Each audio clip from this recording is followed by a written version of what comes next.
Mana o'sha juda ko'pchilik izlab yuradigan uskunani topdik azizlar. Ya'ni 90 metr balandlikka mana shunaqangi polosukhoy steyashkani rastorini olib chiqib berar ekan. Hozir biz Toshkent shahridamiz. 18-etajda 54 metr balandlikdamiz. Hozir apparat pastda turibdi. Hamma narsani o'zi tayyorlab, tepaga mana hozir steyashka uchun, ya'ni polosukhoy steyashka uchun rastorlarni olib chiqib beryapti. Bu apparatimizning nomi Mortal Master 5200R modeli, dizelli motorda ishlaydi. Ya'ni 90 metr balandlikka, 180 metr uzoqlikka sizni rastoringizni o'zi tayyorlab olib chiqib bera oladi.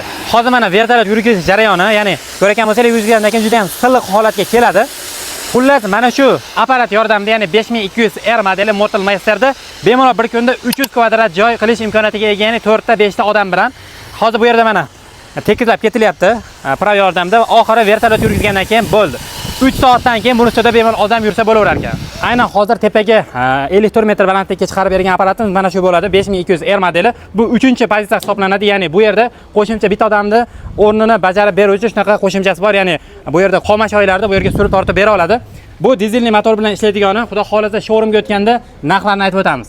Biroz oldin sizlarga ko'rsatib o'tgan polosukhoy steyashkaning elektrический motor bilan jihozlangani mana shu bo'ladi. Bu turganlari to'ralasi ham bir xil apparat va bu yerda qora suvoq qilib beruvchi elektrический apparatimiz. Bu qora suvoq va bundan tashqari proporsiyasini o'zgartirsa narvinoy pol ham quyib bera oladi. Bu ko'rib turganinglar rotman suvoq qilib beruvchi apparatlar. Buni ikki xil modellari bor. Narxlarini telefon qilganinglarda tushuntirib o'tadi. Bularning xarakteristikasi 15 metr balandlikka, 40 metr uzoqlikka rotman suvog'ingizni chiqarib sochib bera oladi. Endi Mortal Master'da qulay tomonlardan yana bittasi 950 xildan ortiq turdagi shunaqangi ehtiyot qismlari bor va o'zlarini apparatlardan tashqari boshqa apparatlarga ham xizmat ko'rsatadi, ya'ni to'g'rilab berish xizmatlari ham bor.